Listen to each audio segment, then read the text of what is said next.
ಓಂ ಪ್ರಕರಣಾಚ್ಚ ಓಂ.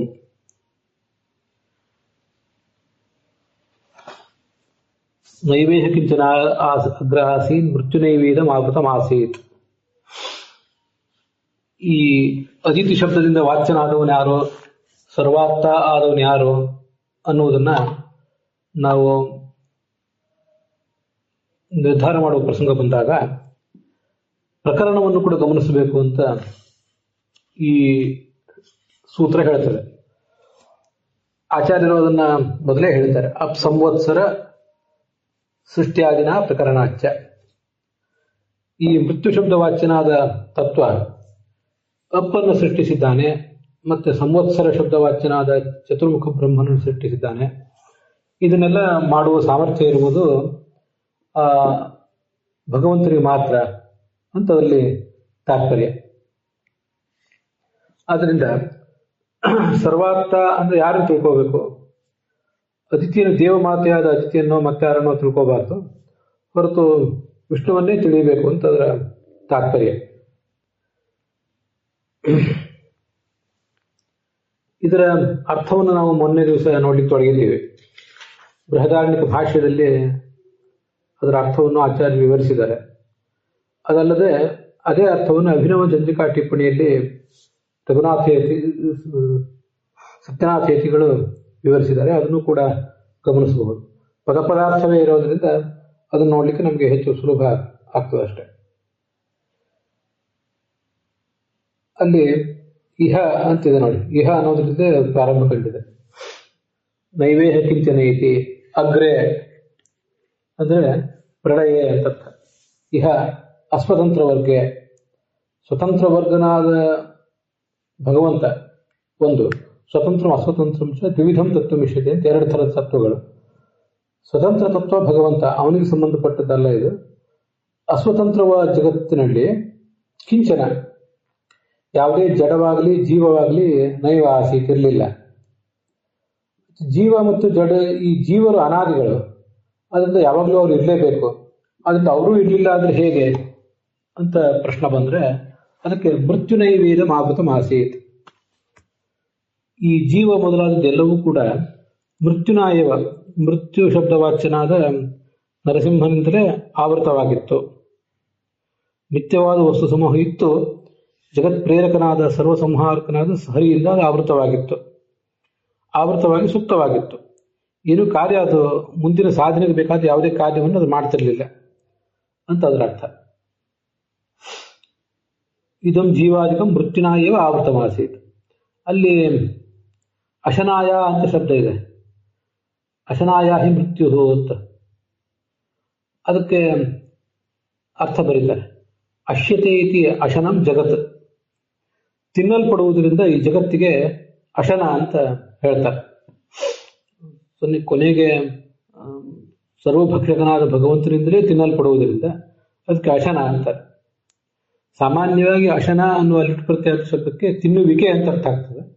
ಆದರೆ ಕೆಲವು ಸರಿ ಅದೇ ಲಿಟ್ ಪ್ರತ್ಯಯ ಅದ್ರ ಮೇಲೆ ಬಂದಂತಹ ಅನ ಆದೇಶ ಅದು ಕರ್ಮವನ್ನು ಹೇಳ್ತದೆ. ಆದ್ರಿಂದ ಅಶ್ಯತೆ ತಿನ್ನಲ್ಪಡುವುದರಿಂದ ಅಶನಂ, ಈ ಜಗತ್ತನ್ನು ಅಶನ ಅಂತ ಹೇಳ್ತಾರೆ. ತದ್ಯಾಪಯತಿ ಇತಿ ಅಶನಾಯ.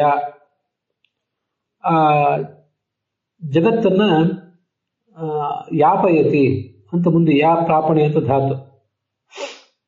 ಅದನ್ನ ಸಂಹಾರದ ಕಡೆಗೆ ತಗೊಂಡು ಹೋಗುವವನು, ಒಟ್ಟಾರೆ ಅದಕ್ಕೆ ಬೇಕಾದ ಗತಿಯನ್ನೆಲ್ಲ ತಲುಪಿಸುವವನು ಅಂತ ಅದರ ತಾತ್ಪರ್ಯ. ತತ್ ಯಾಪಯತಿ ಇತಿ ಅಶನಾಯ ಅಂತ ಹೀಗಾಯ್ತು. ಅದೇ ಅಶನಯ ಅಂತ ಕೆಲವು ಕಡೆ ಇದೆ, ಅಶನಾಯ ಅಂತ ಕೆಲವು ಕಡೆ ಇದೆ, ಹಾಗೇನೋ ಇದೆ. ಅದ್ರ ಬಗ್ಗೆ ನನಗೆ ಇನ್ನೂ ಹೆಚ್ಚು ನಿರ್ಧಾರ ಮಾಡ್ಲಿಕ್ಕೆ ಆಗಲಿಲ್ಲ. ಅಂತೂ ಇಲ್ಲಿ ಅಶನಾಯ ಅಂತಿದೆ. ತಯಾ ಆವೃತಂ ಆಸೀತ್. ಈ ಮೃತ್ಯುನೈವೇದ ಆವೃತಂ ಆಸೀತ್ ಅಂತ ಪೂರ್ಣ ಹಿಂದೆ ಹೇಳಿದರೆ ಮೃತ್ಯುವೇ ಇದನ್ನೆಲ್ಲವನ್ನು ಆವರಿಸಿತ್ತು ಅಂತ. ಈಗ ಅಶನಾಯ, ಆ ಅಶನಾಯ ಶಬ್ದದಿಂದ ವಾಚ್ಯವಾದ ತತ್ವದಿಂದ ಇದು ಆವೃತವಾಗಿತ್ತು ಅಂತ ಈಗ ಹೇಳ್ತಿದ್ದೀರಿ. ಅದರಿಂದ ವಿರೋಧ ಬಂತಲ್ಲ ಅಂದ್ರೆ, ಅಶನಾಯ ಎಂಬ ಶಬ್ದದಿಂದ ಹೇಳಿದ್ದು, ಮೃತ್ಯು ಎಂಬ ಶಬ್ದ ಅಂತ ಹೇಳಿದ್ದು ಒಂದನ್ನೇ. ಅಶನಾಯ ಹಿ ಮೃತ್ಯು ರೀತಿ. ಯಾ ಅಶನಾಯ ಸಯವ ಮೃತ್ಯು. ಈ ಜಗತ್ತನ್ನು ಆವರಿಸಿರುವ ತತ್ವವನ್ನೇ ಜಗತ್ತನ್ನ ಸೃಷ್ಟಿಯಾದ ಕಡೆಗೆ ತೆಗೆದುಕೊಂಡು ಹೋಗುವ ತತ್ವವನ್ನೇ ಮೃತ್ಯು ಅಂತ ನಾವು ಹೇಳೋದು. ಅದರಿಂದ ನ ವಿಪ್ರತಿಷಿದ್ಧಂ. ಸರಿ, ಮುಂದೇನಾಯಿತು? ತತ್ ಮೃತ್ಯು ಲಕ್ಷಣ ಬ್ರಹ್ಮ. ಆ ಮೃತ್ಯು ಎಂಬ ಶಬ್ದದ ವಾಚ್ಯವಾದ ಬ್ರಹ್ಮ ಇದೆಯಲ್ಲ, ಅದು ಏನ್ ಮಾಡಿತು ಅಂತ ಮುಂದೆ ಅದನ್ನು ವರ್ಣನೆ ಮಾಡ್ತಾರೆ. ತನ್ಮನಃ ಅಕುರುತ ಅಂತಿದೆ. ತನ್ಮನಃ ಅಕುರುತ ಆತ್ಮನ್ವಿ ಸ್ಯಾಮ್ ಅಂತ. ಆ ಮೃತ್ಯು ಶಬ್ದ ವಾಚ್ಯವಾದ ಬ್ರಹ್ಮ ಹೀಗೆ ಆಲೋಚನೆ ಮಾಡಿತು. ಆತ್ಮನ್ವಿ ಅಂದ್ರೆ ಆತ್ಮವಾನ್ ಆಗ್ಬೇಕು ನಾನು ಅಂದ್ರೆ, ಆತ್ಮ ಅನ್ನೋ ಶಬ್ದಕ್ಕೆ ಏನ್ ಅರ್ಥ ಅನ್ನೋದು ಗೊತ್ತಾದ್ರೆ ಆತ್ಮನ್ವಿ ಅನ್ನೋ ಶಬ್ದಕ್ಕೆ ಅರ್ಥ ಗೊತ್ತಾಗ್ತದೆ. ಆತ್ಮ ಎಂಬ ಶಬ್ದಕ್ಕೆ ದೇಹ ಅಂತ ಅರ್ಥ ಇದೆ, ಮನಸ್ಸು ಅಂತ ಅರ್ಥ ಇದೆ, ಹಾಗೆ ಜೀವ ಅಂತನೂ ಅರ್ಥ ಇದೆ. ಇನ್ನು ಸೆಲ್ಫ್ ಅಂತ ಅರ್ಥ ಇರೋದು, ಚತುರ್ಮುಖ ಬ್ರಹ್ಮ ಅಂತ ಅರ್ಥ ಇರೋದು, ಪರಮಾತ್ಮ ಅಂತ ಅರ್ಥ ಇರೋದು, ಅವೆಲ್ಲ ಬೇರೆ. ನಮ್ಮ ಒಬ್ಬರ ವ್ಯಕ್ತಿತ್ವಕ್ಕೆ ಸಂಬಂಧಪಟ್ಟ ನೋಡಿದ್ರೆ ಶರೀರ, ಮನಸ್ಸು ಮತ್ತೆ ಜೀವ ಇಷ್ಟೆಲ್ಲ ಅರ್ಥಗಳು ಅದಕ್ಕೆ ಆಗ್ತವೆ. ಆದ್ರಿಂದ ಆತ್ಮ ಉಳ್ಳವನಾಗಬೇಕು ಅಂದ್ರೆ ಶರೀರ ಉಳ್ಳವನಾಗಬೇಕು ಅಂತ ಅದನ್ನ ತಾತ್ಪರ್ಯ. ಅದು ಯಾವುದು ಶರೀರ? ಈಗ ಅವನಿಗೆ ಶರೀರ ಮೊದಲಿಂದ ಇದ್ದೇ ಇದೆ. ಇನ್ನು ಹೊಸ ಶರೀರವನ್ನು ಅವನು ಪಡೆಯುವುದು ಯಾವುದನ್ನ ಅಂದ್ರೆ ಜಗತ್ತೆಂಬ ಶರೀರವನ್ನು ಪಡೆಯಬೇಕು ಅಂತ ಅದರ ತಾತ್ಪರ್ಯ. ಅದರಿಂದ ಜಗತ್ತೆಂಬ ಗೌಣ ಶರೀರ, ಅದಕ್ಕೆ ನಮ್ಮಲ್ಲಿ ಗೌಣ ಶರೀರ ಅಂತಾರೆ. ಯಾಕೆ ಗೌಣ ಶರೀರ ಅಂತ ಶಬ್ದ ಪ್ರಯೋಗ ಮಾಡಿದ್ದಾರೆ ಅಂದ್ರೆ, ವಿಶಿಷ್ಟಾದ್ವೈತದಲ್ಲಿ ಈ ಜಗತ್ತು ಕೂಡ ಅವನಿಗೊಂದು ಮುಖ್ಯ ಶರೀರನೇ ಹಾಗೆ ವರ್ಣನೆ ಮಾಡ್ತಾರೆ. ಅದನ್ನೆಲ್ಲ ಪರಿಹಾರ ಮಾಡಲಿಕ್ಕೆ ಆ ಥರದ ಅಲ್ಲಿನ ಅದಕ್ಕೂ ನಮಗೂ ಇರುವ ವ್ಯತ್ಯಾಸವನ್ನು ಗಮನಿಸಲಿಕ್ಕಾಗಿ ಗೌಣ ಶರೀರ ಅಂತ ಹೇಳ್ತಿರ್ತಾರೆ. ಅವನ ಮುಖ್ಯ ಶರೀರ ಅಂದ್ರೆ ಅವನ ಸ್ವರೂಪ ಶರೀರದಿಂದ ಅಭಿನ್ನವಾದ ರಾಮಕೃಷ್ಣಾದಿ ರೂಪಗಳೇ ಶರೀರ. ಈ ಜಗತ್ತು ಅನ್ನೋದು ಅವನಿಗೆ ಶರೀರ ಅಲ್ಲ ಅಂತಲ್ಲ. ಯಸ್ಯ ದಿಶಃ ಶರೀರಂ, ಯಸ್ಯ ತಮಃ ಶರೀರಂ, ಯಸ್ಯ ವಾಯು ಶರೀರಂ, ಯಸ್ಯ ಪೃಥ್ವಿ ಶರೀರಂ ಅಂತ ಅಂತರ್ಯಾಮಿ ಪ್ರಕರಣದಲ್ಲಿ ಎಲ್ಲ 10-20 ಶರೀರಗಳನ್ನು ಭಗವಂತನಿಗೆ ಹೇಳ್ತಾರೆ. ಆದ್ರಿಂದ ಅವೆಲ್ಲ ತತ್ವಗಳೇ ಇಲ್ಲ ಅಂತಲ್ಲ, ಆದ್ರೆ ಅವೆಲ್ಲ ಶರೀರಗಳೇ ಇಲ್ಲ ಅಂತಲ್ಲ, ಆದ್ರೆ ಅವೆಲ್ಲವೂ ಕೂಡ ಆತನಿಗೆ ಗೌಣವಾದಂತಹ ಶರೀರಗಳು. ಅದಕ್ಕಾಗಿ ಗೌಣವಾದ ಶರೀರವನ್ನು ಪಡ್ಕೊಳ್ಬೇಕು ಅಂತ ಅಪೇಕ್ಷೆ ಪಟ್ಟ ಅಂತ ಅಲ್ಲಿ ವರ್ಣನೆ ಮಾಡಿದ್ದಾರೆ. ಜಗದ್ರೂಪ ಶರೀರವಾ ಮನಃ ಅಕೃತ ಅಂದ್ರೆ ಐಚ್ಛತ್, ಮನಸ್ಸು ಮಾಡಿದ ಅಂತ ಈಗ ಅದರ ತಾತ್ಪರ್ಯ.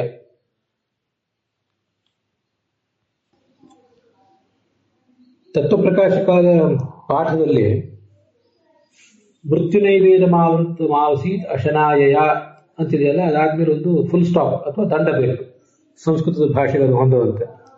ಅಶನಾಯಯ ಅನ್ನೋದು ಮೃತ್ಯುನ ಅನ್ನೋದು ಎರಡು ಕೂಡ ತೃತೀಯ ವಿಭಕ್ತಿ ಏಕವಚನಗಳು. ಅಶನಾಯ ಅಂತ ಕರೆಸಿಕೊಂಡಿರುವ ಮೃತ್ಯುವಿನಿಂದ ಇದು ಆವೃತವಾಗಿತ್ತು ಅಂತ ಅದರ ತಾತ್ಪರ್ಯ. ಅಶನಾಯ ಅಂತ ಆಕಾರ ಅಂತ ಶಬ್ದ, ಅದಕ್ಕೆ ತೃತೀಯ ವಿಭಕ್ತಿ ಏಕವಚನ ಅಶನಾಯಯ ಅಂತ ಆಗ್ತದೆ, ರಮಯ ಅಂತಿದ್ದ ಹಾಗೆ. ಆ ಥರ ಆಗಿ ಅಶನಾಯಯ ಮೃತ್ಯುನ ಆವೃತ ಮಾಸೀತ್ ಅಂತ. ಅದಾದ್ಮೇಲೆ ಅಶನಾಯ ಅನ್ನೋದು ಮೃತ್ಯು ಅನ್ನೋದು ಒಂದೇ ಹೇಗೆ ಅನ್ನೋದು ಗೊತ್ತಾಗ್ಲಿಲ್ವಲ್ಲ ಅಂತ ಪ್ರಶ್ನೆ ಬಂದ್ರೆ, ಅದಕ್ಕೆ ಮತ್ತೆ ಅಲ್ಲಿ ಹೇಳ್ತಾರೆ ಅಶನಾಯ ಹಿ ಮೃತ್ಯು. ಅಶನಾಯ ಅಂದ್ರು ಮೃತ್ಯು ಅಂದ್ರು ಬೇರೆ ಬೇರೆ ಅಲ್ಲ, ಅದೆರಡನ್ನು ಒಂದನ್ನೇ ತಿಳ್ಕೊಳ್ಳಿ, ಅದರಲ್ಲೇನು ವ್ಯತ್ಯಾಸ ಇಲ್ಲ. ಮೃತ್ಯುವನ್ನೇ ಅಶನಾಯ ಎಂಬ ಶಬ್ದದಿಂದ ನಾವು ಹೇಳ್ತಾ ಇದ್ದೀವಿ ಅಂತ ಅದಕ್ಕೆ ಸಮಾಧಾನ ಹೇಳ್ತಾರೆ. ಆ ಪ್ರಕಾರ ಅದನ್ನ ತಿಳ್ಕೊಳ್ಬೇಕು. ಈ ಸಹ ಮೃತ್ಯು ಅದಾದ್ಮೇಲೆ ಮುಂದೆ ಸಹ ಅರ್ಚನ್ ಅಚರತ್ ಅಂತ ಮುಂದೆ ಹೀಗಿದೆಯಲ್ಲ, ಅದರ ಅಭಿಪ್ರಾಯ ನೋಡೋಣ ಈಗ.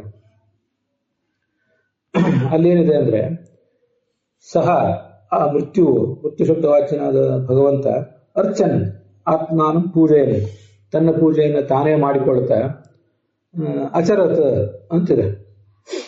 ಅಚರತ್ ಅಂದ್ರೆ ಸಂಚಾರ, ಆ ಕಡೆ ಈ ಕಡೆ ಸಂಚಾರ ಮಾಡಿದ. ಮುಂದೆ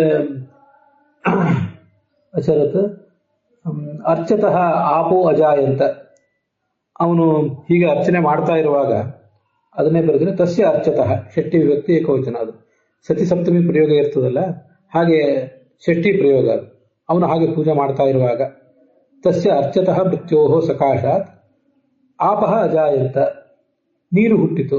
ಅದು ನೀರು ಅವನಿಗೆ ಪೂಜಾ ಸಾಧನ ಅಂತ ಮುಂದೆ ಭಾಷೆ ಇತ್ಯಾದಿ ಕಡೆಗಳಲ್ಲಿ ಬರೋದಿದೆ, ಅಥವಾ ಇಲ್ಲೇ ಬರ್ತದೆ ಉಪನಿಷತ್ತಿನಲ್ಲಿ. ಆದ್ರಿಂದ ಪೂಜಾ ಸಾಧನ ಭೂತಾಹ ಅಂತ ಅದರ ಪದಚ್ಛೇದ. ಆಪಹ ಅಜಾಯಂತ, ಆ ನೀರು ಹಾಗೆ ಹುಟ್ಟಿದವು, ಪೂಜೆಗೆ ಸಾಧನವಾದ ನೀರು ಅಲ್ಲಿ ಹುಟ್ಟಿತು ಅಂತ ಅದರ ತಾತ್ಪರ್ಯ. ಆಪಹ ಅಜಾಯಂತ. ಅದಾದ್ಮೇಲೆ ಅದು ಹೇಗೆ ಅದರಿಂದ ಈ ಬ್ರಹ್ಮಾಂಡ ಹುಟ್ಟಿತು ಅಂತ ಅನ್ನೋದನ್ನು ಮುಂದೆ ಹೇಳ್ತಾರೆ. ಇಲ್ಲಿ ಈ ಹಿಂದೆ ನಾವು ಮಾಡಿದಂಥ ಒಂದು ಚರ್ಚೆ ಸುಮ್ಮನೆ ಒಂದು 2-3 ವಾಕ್ಯದಲ್ಲಿ ಸಾರಾಂಶ ಹೇಳಿಬಿಡ್ತೇನೆ. ಈಗಾಗಲೇ ಆ ಅವನು ನೀರಿನ ಮೇಲೆ ಮಲಗಿದ್ದ ಅಂತ ಹೀಗೆಲ್ಲ ಬಂದಿದೆ. ಪ್ರಳಯ ಕಾಲದಲ್ಲಿ ನೀರಿನ ಮೇಲೆ ಮಲಗಿರ್ತಾನೆ, ಮತ್ತೆ ಈಗ ನೀರಿನ ಸೃಷ್ಟಿ ಮಾಡಿದ ಅಂತಿದೆ. ಹೀಗೆ ನಾನಾ ಥರದ ವರ್ಣನೆಗಳನ್ನು ನಾವೆಲ್ಲ ಕೇಳ್ತೇವೆ. ಅದು ನಮ್ಗೆ ಅನೇಕ ಸರಿ ಗೊಂದಲಕ್ಕೆ ಕಾರಣ ಆಗ್ತದೆ. ಅದು ನೀರು ಅಂದ್ರೆ ಏನು, ಮತ್ತೆ ಇಲ್ಲಿ ಸೃಷ್ಟಿ ಮಾಡಿದ ನೀರು ಅಂದ್ರೆ ಏನು, ಹೀಗೆಲ್ಲ ಕೆಲವು ಬಾರಿ ಗೊಂದಲ ಆಗ್ತಿರ್ತದೆ. ಅದನ್ನ ನಾವು ಇರುವ ಈ ಪರಿಸ್ಥಿತಿಯಲ್ಲಿ ಸರಿಯಾಗಿ ಅದನ್ನು ಸ್ಪಷ್ಟವಾಗಿ ವಿವರಿಸೋದು ಕಷ್ಟ. ನೀರು ಅಂದ್ರೆ ಏನು ಅಂತ. ಪ್ರಳಯ ಕಾಲದಲ್ಲಿ ಇರುವ ನೀರು ಅಂದ್ರೆ ಭಾಗವತ ತಾತ್ಪರ್ಯದಲ್ಲಿ ಒಂದು ಕಡೆ ಆಚಾರ್ಯ ಹೇಳಿದ್ದಾರೆ, 5 ಅಥವಾ 6ನೇ ಸ್ಕಂದದಲ್ಲಿ ಎಲ್ಲೋ, ಯತ್ರ ವಾಯುದ ಪದ್ಮಾದಿ ರೂಪೇಣ ಪ್ರಕೃತಿ ಸ್ಥಿತ ಏಕಸ್ತತ್ರ ವಿವೇದ್ ಬ್ರಹ್ಮ ವಿಚಾರ್ಯ ಭಯಮತ್ಯಗಾತ್ ಅಂತ. ಪ್ರಳಯ ಕಾಲದಲ್ಲಿ ವಾಯು ಮತ್ತೆ ಉದಕ ಪದ್ಮ ಇತ್ಯಾದಿ ರೂಪದಿಂದ ಲಕ್ಷ್ಮೀದೇವಿಯೇ ಇದ್ದರು ಅಂತ. ಅಲ್ಲಿ ಚತುರ್ಮುಖ ಬ್ರಹ್ಮ ಒಬ್ಬನೇ ಇದ್ದ ಅಂತ ಅದರದೆಲ್ಲ ವರ್ಣನ ಮುಂದಿದೆ. ಹಾಗಾಗಿ ಅಲ್ಲಿ ನೀರು ಅಂದ್ರೆ ಏನು, ನಮಗೊಂದು ಹೀಗೆ ಜಿಜ್ಞಾಸೆ ಬಂದಾಗ ನೀರು ಅಂತ ಅನ್ನೋದನ್ನ ಏನು ಅಂತ ಸ್ಪಷ್ಟವಾಗಿ ವಿವರಿಸಲಿಕ್ಕೆ ಆಗೋದಿಲ್ಲ. ಈ ಪ್ರಕೃತಿಯ ಸೂಕ್ಷ್ಮ ಸ್ಥಿತಿ ಮತ್ತು ಪ್ರಕೃತಿಯ ಸ್ಥೂಲ ಸ್ಥಿತಿ ಇವುಗಳ ನಡೆ ನಾವು ಗಣನೆ ತಗೊಂಡ್ರೆ, ಪ್ರಕೃತಿಯ ಸ್ಥೂಲ ಸ್ಥಿತಿ ಅಂದ್ರೆ ಏನು, ಅದಕ್ಕೆ ನಾವು ಯಾವ ಉದಾಹರಣೆಯನ್ನು ಕಂಡುಕೋಬೇಕು ಅದು ನಮಗೆ ಸ್ಪಷ್ಟವಾಗಿ ಗೊತ್ತಾಗೋದಿಲ್ಲ. ನಾವು ಈ ಜಗತ್ತಿನಲ್ಲಿ ಕಂಡಿರುವಂತಹ ಕೆಲವು ಉದಾಹರಣೆಗಳಿವೆ ಅಲ್ಲ, ಅವು ಯಾವುವು ಅಂದ್ರೆ, ಒಂದು ಉಪಾದಾನ ಕಾರಣ ಒಂದು ಉಪಾದೇಯವಾಗಿ ಪರಿಣಾಮ ಹೊಂದುವಂತಹ ಅನೇಕ ಉದಾಹರಣೆಗಳನ್ನು ನೋಡಿದ್ರೆ ಅದರಲ್ಲಿ ಈ ಉದಾಹರಣೆ ಯಾವುದು ನಮಗದು ಗೊತ್ತಾಗೋದಿಲ್ಲ. ಯಾವ ಉದಾಹರಣೆಯನ್ನ ಈ ಜಗತ್ತಿನ ಸೂಕ್ಷ್ಮ ಸ್ಥಿತಿ ಇದ್ದದ್ದು ಸ್ಥೂಲ ಸ್ಥಿತಿಗೆ ಬದಲಾವಣೆ ಹೊಂದುತ್ತದೆ ಅಂತ ನಮಗದು ಸ್ಪಷ್ಟವಾಗಿ ಗೊತ್ತಾಗೋದೇ ಇಲ್ಲ. ನಮ್ಮಲ್ಲಿ ಹಾಲು ಮೊಸರಾಗಿ ಪರಿಣಮಿಸ್ತದೆ, ಅದರಲ್ಲಿ ಅದು ಪೂರ್ಣ ರೂಪವೇ ಬದಲಾವಣೆ ಆಗಿರ್ತದೆ, ಗುಣವೇ ಬದಲಾವಣೆ ಆಗಿರ್ತದೆ.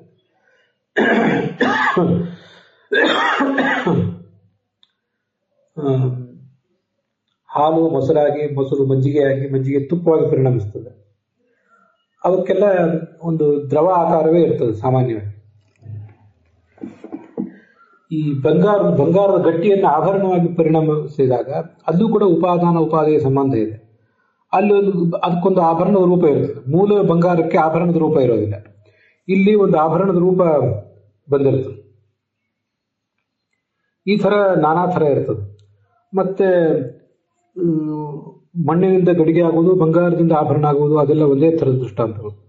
ಇನ್ನೊಂದು ನಾವು ಗಮನಿಸಬೇಕಾದ ದೃಷ್ಟಾಂತ ಅಂದ್ರೆ, ನಾವು ಗರ್ಭದಲ್ಲಿ ಇದ್ದಾಗ ನಮ್ಮ ಮೊದಲ ಸ್ಥಿತಿ ಹೇಗಿತ್ತು, ತಾಯಿಯ ಒಂದು ಅಂಶ ತಂದೆಯ ಒಂದು ಅಂಶ ಅದೆರಡು ಸೇರಿ ನಮ್ಮ ದೇಹ ರಚಿತ ಆಗಿತ್ತು. ಅಲ್ಲಿ ಈ ತಲೆ ಇತ್ಯಾದಿಗಳು ಮೊದಲನೇ ಕ್ಷಣದಲ್ಲಿ ಇರಲಿಲ್ಲ. ಅವೆಲ್ಲ ಕ್ರಮವಾಗಿ ಅವೆಲ್ಲ ರೂಪುಕೊಳ್ತಾ ಹೋಗ್ತವೆ. ರೂಪುಗೊಂಡು ಪೂರ್ಣ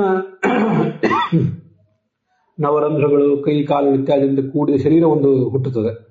ಆ ಹುಟ್ಟಿದ ಶರೀರವೇ ಮುಂದೆ ಶಿಶುವಾಗಿ, ಬಾಲಕನಾಗಿ, ಹದಿಹರೆಯ ಹೊಂದಿ, ತರುಣ ಆಗಿ, ಮತ್ತೆ ಮಧ್ಯವಯಸ್ಕಾಗಿ, ವೃದ್ಧನಾಗಿ ಮುಂದೊಂದು ದಿವಸ ಸಾಯ್ತದೆ. ಆ ಕೊನೆಯ ಶರೀರಕ್ಕೂ ಆ ಮೊದಲಿರುವಂತಹ ಬಾಲ್ಯದ ಶರೀರಕ್ಕೂ ಉಪಾದೇಯ ಸಂಬಂಧ ಇದೆ. ಆದರೆ ಅದು ಹೇಗೆ, ಕೇವಲ ರೂಪಾಂತರ ಮಾತ್ರ. ಹಾಲಿದ್ದದ್ದು ಪೂರ್ಣವಾಗಿ ಮೊಸರಾದಂತೆ ಅಲ್ಲ. ಅದು ಬಂಗಾರದ ಗಟ್ಟಿ ಇದ್ದದ್ದು ಬಂಗಾರದ ಆಭರಣದಂತೆ ಅಲ್ಲ. ಗರ್ಭದಲ್ಲಿ ಮೊದಲ ಕ್ಷಣದಲ್ಲಿ, ಗರ್ಭಧಾರಣ ಆದ ಮೊದಲ ಕ್ಷಣದಲ್ಲಿ ಇರುವಂತಹ ಸ್ಥಿತಿ ಏನಿದೆ ಅದನ್ನು ಬೇಕಾದ್ರೆ ಬಂಗಾರದ ಗಟ್ಟಿಗೆ ಹೋಲಿಸ್ಬೋದು. ಆದರೆ ಅದನ್ನು ಮುಂದೆ ಬಂಗಾರದ ಆಭರಣಕ್ಕೂ ಹೋಲಿಸ್ಬೋದು. ಆದರೆ ಒಂದ್ಸರಿ ಅದು ಶಿಶುವಾಗಿ ಬಂದ ಮೇಲೆ ಬಾಲ್ಯದ ಒಂದು ಶರೀರ ಇದೆ, ಅದೇ ವೃದ್ಧಾಪ್ಯದ ಶರೀರ, ಅಲ್ಲಿ ಉಪಾದೇಯ ಸಂಬಂಧ ಇದೆ. ಇಂಥದೆಲ್ಲ ವಿಚಿತ್ರವಾದ ಉಪಾದೇಯಗಳು ನಮ್ಮ ಜಗತ್ತಿನಲ್ಲಿ ಕಾಣಿಸ್ತವೆ, ಬೇರೆ ಬೇರೆ ಥರದ್ದು. ಆದ್ರಿಂದ ವಸ್ತುತಃ ಮೂಲ ಸ್ಥಿತಿ ಅಂದ್ರೇನು, ಸೂಕ್ಷ್ಮ ಸ್ಥಿತಿ ಅಂದ್ರೇನು, ಸೂಕ್ಷ್ಮ ಸ್ಥಿತಿ ಅಂದ್ರೇನು ಅಂತ ಈ ಜಗತ್ತಿನಲ್ಲಿ ಕಂಡಿರುವ ಉದಾಹರಣೆಗಳ ನೆರವಿನಿಂದ ಆ ಪ್ರಕೃತಿಯ ಸೂಕ್ಷ್ಮ ಸ್ಥಿತಿ ಮತ್ತು ಸ್ಥೂಲ ಸ್ಥಿತಿಗೆ ನಾವು ಪೂರ್ಣವಾಗಿ ಅದನ್ನು ವಿವರಿಸಲಿಕ್ಕೆ ಬರೋದಿಲ್ಲ. ಅದರಲ್ಲಿ ಒಂದು ವಿವರಣೆ ಅಂದ್ರೆ ಎಲ್ಲಾ ಪರಮಾಣುಗಳು ಚದುರಿ ಹೋಗಿದ್ದವು, ಚದುರಿ ಹೋಗಿದ್ದ ಪರಮಾಣುಗಳನ್ನು ಒಟ್ಟಿಗೆ ಮಾಡಿದರೆ ಅದೇ ಸೃಷ್ಟಿ, ಅವೆಲ್ಲ ಮತ್ತೆ ಚದುರಿ ಹೋಗಿಬಿಟ್ರೆ ಅದೇ ಪ್ರಳಯ ಅಂತ ಏನು ಹೇಳ್ತಾರೆ. ಅದು ಕೇವಲ ಅದೊಂದು ಒಂದು ಭಾಗ ಮಾತ್ರ, ಅದೇ ಅಂತಿಮ. ಆ ಥರದ ವಿವರಣೆ ಅಂತಿಮ ಏನಲ್ಲ. ಯಾಕೆಂದ್ರೆ ಪ್ರಕೃತಿ ಅದು ಮೂಲತಃ ಸೂಕ್ಷ್ಮ ಸ್ಥಿತಿಯಲ್ಲಿ ಹೇಗಿರ್ತದೆ ಅನ್ನೋದನ್ನೇ ನಾವು ನೋಡಿದವರಲ್ಲ. ಅದು ಅತೀಂದ್ರಿಯ. ಆದ್ದರಿಂದ ಪ್ರಾಯ ಭಗವಂತ ಹೇಗೆ ಶಬ್ದಾತೀತನೋ ಹಾಗೆ ಅದು ಕೂಡ ಶಬ್ದಾತೀತನೇ. ಭಗವಂತನಷ್ಟು ಶಬ್ದಾತೀತ ಆಗದೆ ಇರಬಹುದು, ಶಬ್ದ ಅಪ್ರತಿಪಾದ್ಯ ಆಗದೆ ಇರಬಹುದು, ಆದರೆ ಅತೀಂದ್ರಿಯವಾದ ಸಂಗತಿಗಳೆಲ್ಲವೂ ಕೂಡ ಆ ಥರದ ಶಬ್ದದಿಂದ ಅಪ್ರತಿಪಾದ್ಯನೇ. ಆದ್ರಿಂದಲೇ ಐತರೇಯ ಉಪನಿಷತ್ ಭಾಷೆ ಹೇಳುವಂತೆ ನಾವು ಅದನ್ನು ಸ್ವತಃ ನೋಡಿದಾಗ ಮಾತ್ರ, ಮುಕ್ತರಾದ ಮೇಲೆ ಮಾತ್ರ ಆ ಭಗವಂತನ ಸೃಷ್ಟಿ ವ್ಯಾಪಾರಗಳನ್ನು ನಾವು ಕಣ್ಣಾರಿ ಕಾಣುವ ಅವಕಾಶ ಬಂದಾಗ ಮಾತ್ರ ನಮಗೆ ಅದರ ಸ್ಪಷ್ಟತೆ ಸಿಗ್ತದೆ. ಅಥವಾ ಮುಕ್ತಿಗೆ ಹೋಗೋಕ್ಕಿಂತ ಮುಂಚೆ ಭಗವಂತನ ಸಾಕ್ಷಾತ್ಕಾರ ಆದ್ಮೇಲೆ ಸಿಗ್ತದೆ. ಈಗ ನಮಗೆ ನಾವು ಕೊಡುವಂಥ ವಿವರಣೆಗಳು ಯಾವುದು ಪೂರ್ಣವಾದ ವಿವರಣೆಗಳಲ್ಲ ಅಂತ ನನಗಿಷ್ಟು ಕಾಣಿಸ್ತದೆ. ಅಲ್ಲಿಗೆ ಇವತ್ತಿನ ಈ ಭಾಗ ಸಮಾಪ್ತ ಆಗಿದೆ.